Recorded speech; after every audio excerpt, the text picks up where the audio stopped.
படர்ந்த காடு இருந்தது. நள்ளிரவில் நரி ஊளையிட ஆரம்பித்தது. நரி ஊளையிட்டதும் விடியற்காலை பொழுது விடிய ஆரம்பித்தது. விடியலின் பொழுது அனைத்து மிருகங்களும் நீர் அருந்த நீரோடைக்கு வந்தன. நீரோடைக்கு வந்து நீர் அருந்தி குளித்துவிட்டு திரும்பிச் செல்லலாம் என்று யோசித்து இருக்கும் பொழுது மேலிருந்த ஆந்தையை பார்த்தன. புலியும் சிங்கங்களும் வேட்டையாடலாம் என்று வந்தன.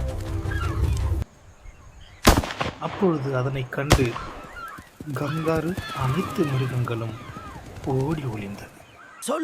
அப்படி ஓடும் பொழுது ஒரு மான் மட்டும் தனியாக மாட்டிக்கொண்டது. அந்த மான் மீனிடம் ஒரு வழி கேட்டது. மான் தவறுதலாக நீரருவின் நடுவில் மாட்டிக்கொண்டது.